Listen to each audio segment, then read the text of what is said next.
এই নাও মোহন বাবা, এই খাবারটা খেয়ে নাও। আজ তোমার জন্য বেগুন ভাজা করেছি, যেটা তোমার খুব প্রিয়। যদি কম পড়ে তো এসো, আমার কাছ থেকে আরো নিয়ে যেও। আরে মাসি, আর কতদিন আমি তোমাদের উপর বোঝা হয়ে থাকবো? এবার তো আমার লজ্জা করে। 18 বছর বয়স হলো আমার, এই গ্রামের সবই কাজই তো আমি করতে পারি। এ তুমি কি বলছো বাবা? বোঝা, তুমি যদি আমাদের নিজের সন্তান নাও হও, তার মানে এই নয় যে তুমি আমাদের কাছে বোঝা। এই কথা আর কখনো মুখে আনবে না। তুমি আমাদের ঘরের ছেলে, চুপচাপ খাও তো, মন খারাপ করবে না একদম। মাসি মৃদু হেসে সেখান থেকে চলে যান। মোহন নীরবে খাবার খায়, তার মনে চলতে থাকে গভীর চিন্তা। খাওয়ার পর মোহন যখন কুড়ে ঘর থেকে বাইরে বের হলো, তখনই সামনে দেখতে পেলেন প্রধানকে। প্রধান একটা পিঁড়িতে বসে তামাক খাচ্ছিলেন। প্রণাম নেবেন প্রধান মশাই। আরে মোহন, খেয়ে নিলে তো বাবা? জি প্রধান মশাই, এই মাত্র মাসি খাবার দিয়ে গেলেন, সেটাই খেয়ে বেরোলাম। সব ঠিক আছে তো? হ্যাঁ, সব ঠিক। শোনো মোহন, তুমি এখন বড় হয়েছো, নিজের খেয়াল রাখা শেখো।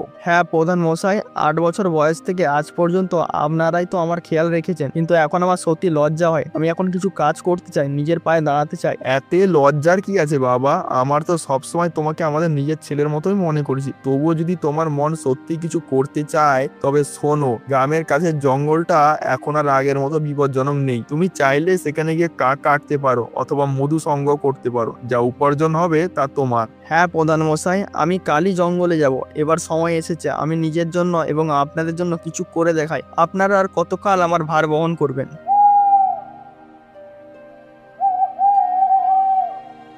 পরের দিন ভোর হতেই মোহন একটা মজবুত কুড়াল নিয়ে জঙ্গলের দিকে রওনা হলো। কিছুক্ষণের মধ্যেই সে জঙ্গলের গভীরে প্রবেশ করলো। জঙ্গলে প্রবেশ করে মোহন একাকী হাঁটতে থাকে, তার মনে সংকল্প। প্রধান মশাই আর মাসি শৈশব থেকে আমার উপর অনেক উপকার করেছেন। এবার আমার সময় এসেছে তাদের প্রতি কৃতজ্ঞতা দেখানোর। আমাকে নিজের পায়ে দাঁড়াতেই হবে, যাতে তারা স্বস্তি পান এবং তাদের মনে সন্তানের অভাববোধ না হয়। এই সব ভাবতে ভাবতেই তার চোখে পড়লো একটা কোয়েল পাখি, যেটা তাকে খুব মন দিয়ে দেখছিল। কোয়েল পাখিটির আকার সাধারণত কোয়েল পাখিদের চেয়ে বড়, আর তার চোখগুলো কেমন যেন ভয়ঙ্কর। আরে এই কোয়েলটা এত মন দিয়ে কি দেখছে আমাকে? এত আকার তো অন্য কোয়েলদের চেয়ে অনেক বড় দেখতে হয়, যেন কেমন অদ্ভুত। মোহন এই কথাটি শেষ করতে না করতেই কোয়েল পাখিটি উড়ে এসে তার একেবারে সামনে বসলো এবং মানুষের কণ্ঠে বলে উঠলো, আমি তোমাকে ভালোভাবে চিনি। তোমার নাম মোহন, আর তুমি রতনের ছেলে না? এ কি করে সম্ভব? তুমি তো পাখি, কোয়েল। তুমি তো মানুষের গলায় কথা বলছো কিভাবে? নিশ্চয়ই এটা আমার চোখের ভুল। কোয়েল কি কখনো মানুষের মতো কথা বলতে পারে? না, এটা তোমার চোখের ভুল নয়। আমি সত্যি কথা বলতে পারা কোয়েল পাখি। আসলে আমিও একসময় মানুষ ছিলাম, কিন্তু এক তান্ত্রিক আমাকে অভিশাপ দিয়ে কোয়েল পাখির রূপে বদলে দিয়েছে। আমি তোমার বাবার সমস্ত রহস্য জানি। তিনি কিছুকাল আগে জঙ্গলে গিয়েছিলেন, তারপর আর কখনো ফেরেননি। সত্যি? আচ্ছা, তবে বলো আমার বাবা কোথায়? আমি তার সঙ্গে দেখা করতে চাই। আমি অবশ্যই তোমাকে বলবো, কিন্তু তার আগে তোমাকে আমাকে এই অভিশাপ থেকে মুক্তি দিতে হবে। মোহনের মনে কেন যেন এই কোয়েল পাখির প্রতি একটা তীব্র ভয় জন্ম নিল।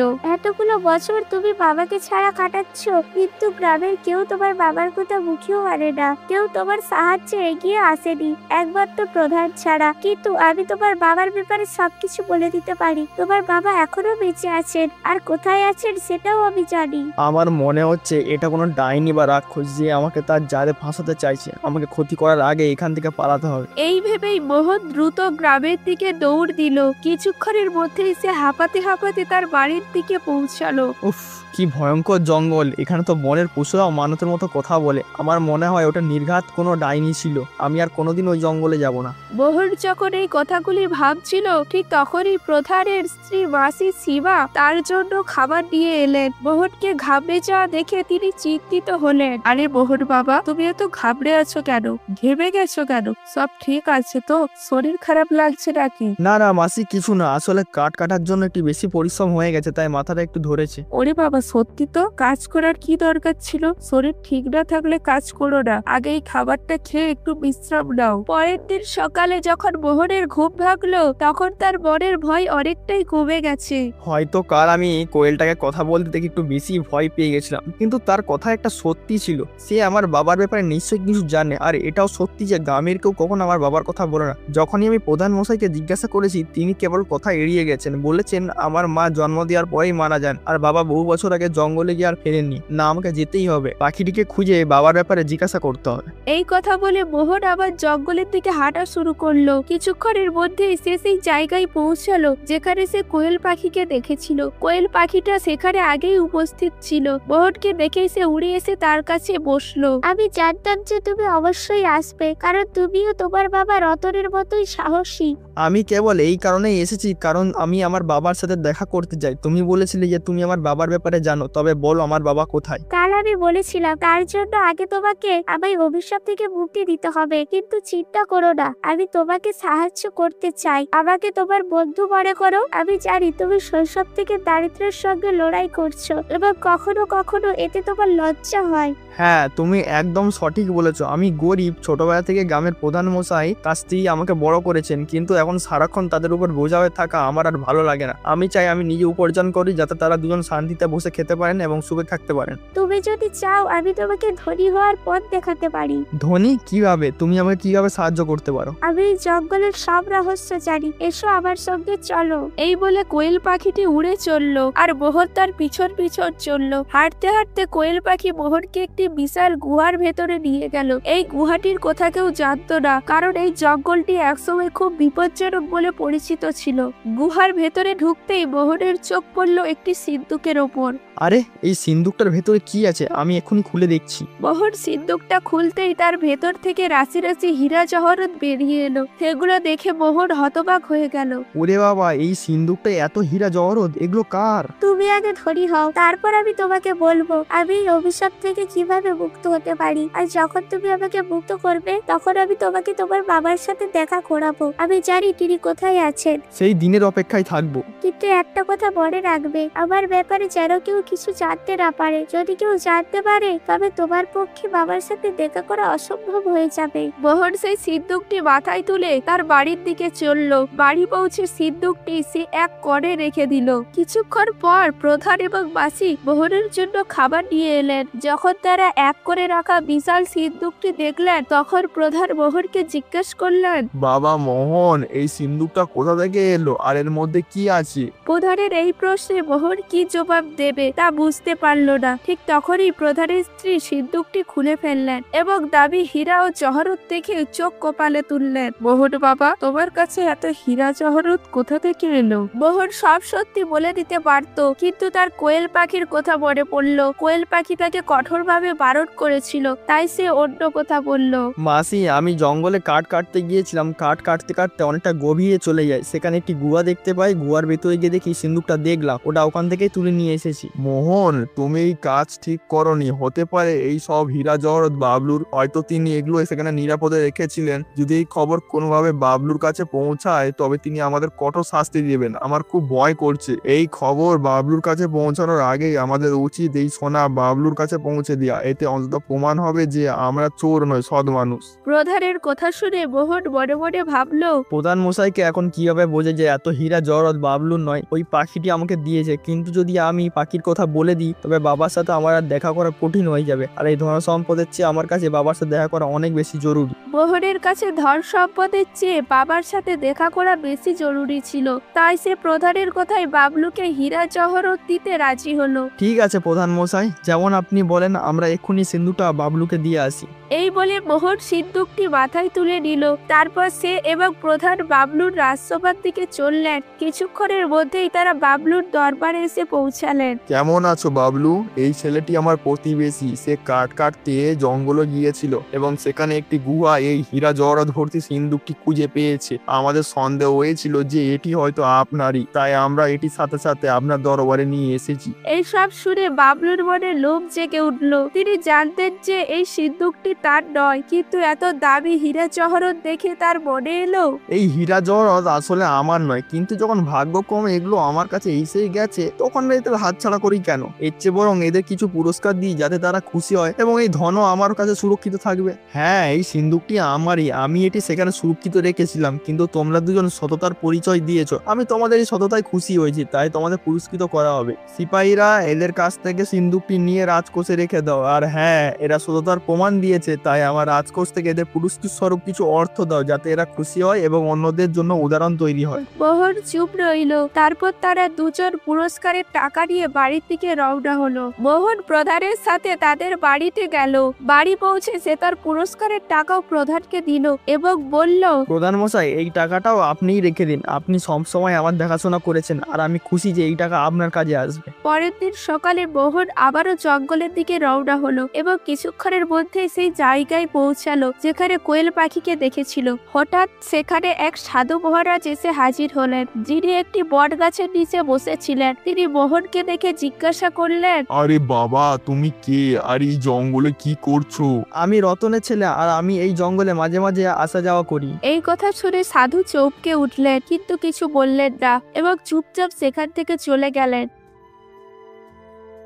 সেই সাধুটা তোমাকে কি বলছিল? কিছু না, সে শুধু জানতে চাইছিল আমি কে আর এখানে কি করছে। আমি বললাম আমি রতনের ছেলে আর এখানে আসি। মনে রাখবে, এই সাধুটি আসলে একজন প্রতারক। সে শুধু সাধুর বেশ ধরে আছে, কিন্তু ভেতরে সে একজন শয়তান। আমার ওই সাধুকে নিয়ে কোনো চিন্তা নেই, আমার চিন্তা শুধু তোমাকে আর আমার বাবাকে নিয়ে। তুমি শুধু বলো আমি তোমাকে অভিশাপ থেকে কিভাবে মুক্ত করতে পারি। আচ্ছা, তাহলে এসো আমার সঙ্গে। কোয়েল পাখিটি মোহনকে আবারও সেই গুহার ভেতরে নিয়ে এলো, যেখানে একটি কাচের বোতল পড়েছিল, যার ভেতরে জল টলবল করছিল। কাল পূর্ণিমার রাত, তোমাকে মাঝরাতে এই জায়গায় এসে চোখ বন্ধ করে এই বোতলটি ভেঙে ফেলতে হবে। বোতল ভাঙা মাত্রই আমি অভিশাপের প্রভাব থেকে মুক্ত হয়ে যাব, আর তারপর আমি তোমাকে বলবো তোমার বাবা কোথায় আছেন। আমি কি এই বোতলটা এখনই ভেঙে দিতে পারি? না, কাল পূর্ণিমার রাত, তুমি এটা কেবল কালকেই ভাঙতে পারবে। এই কথা বলে কোয়েল পাখি উড়ে গেল, আর মোহনও তার বাড়ির দিকে চলল। মোহন যখন বাড়ির কাছাকাছি পৌঁছলো, তখন সে দেখলো সাধু তার পিছু পিছু আসছেন। মোহন সেখানেই থেমে গেল।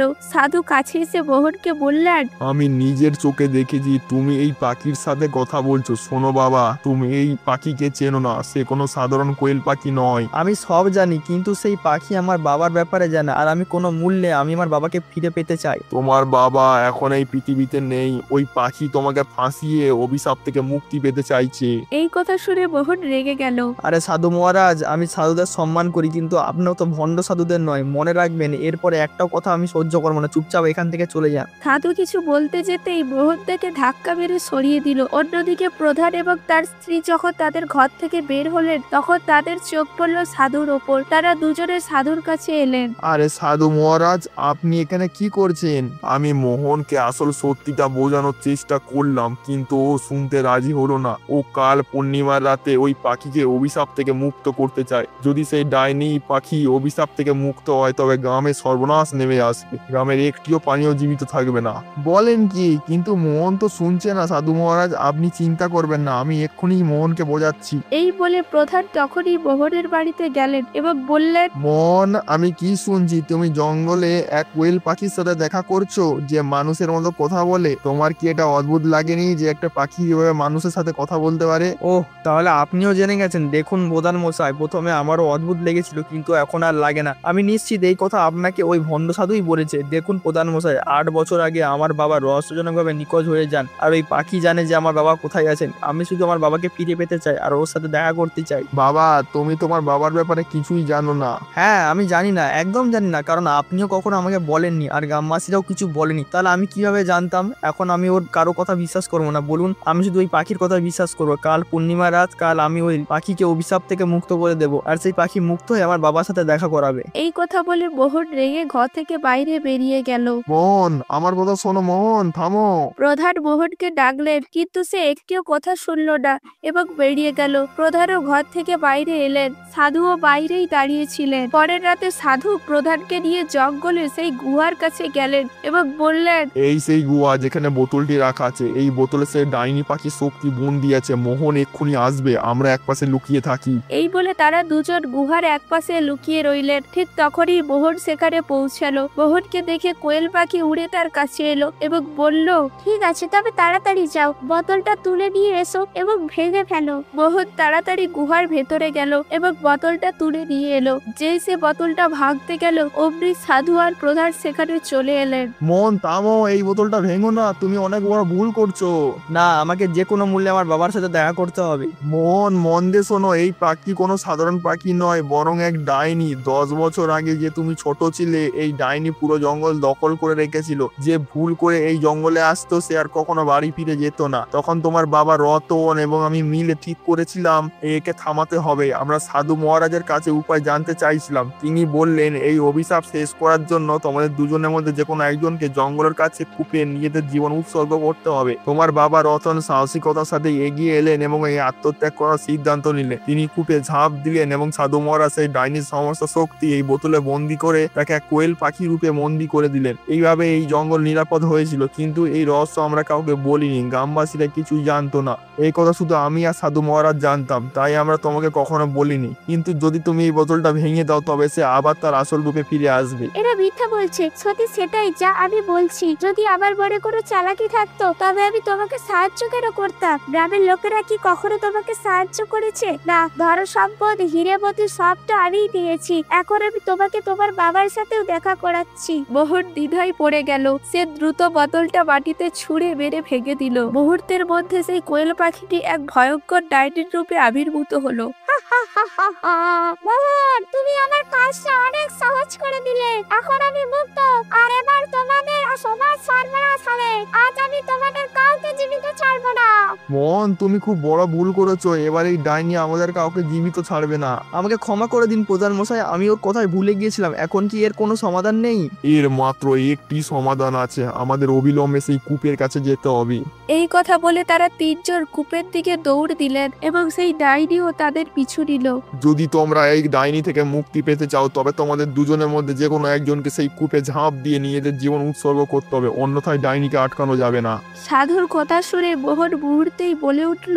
এই বলে মোহন সেই কূপে ঝাঁপ দিল এবং নিজের জীবন উৎসর্গ করলো। সাথে সাথেই সাধু মহারাজ ডাইনিকে আবার কোয়েল পাখির রূপে বদলে দিলেন। তবে এবার তার মানুষের মতো কথা বলার শক্তিও আর রইল না। প্রধানের মনে মোহনকে হারানোর গভীর দুঃখ ছিল, কিন্তু তার কিছুই করার ছিল না। তিনি ভারাক্রান্ত হৃদয়ে বাড়ি ফিরে এলেন। তবে মোহনের আত্মত্যাগের কারণে গ্রামটি রক্ষা পেল এবং ধীরে ধীরে আবারও সেই গ্রামে হাসি খুশি জীবন ফিরে এলো। মোহন তার বাবা রতনের পথে গিয়েই তার গ্রামকে রক্ষা করলো।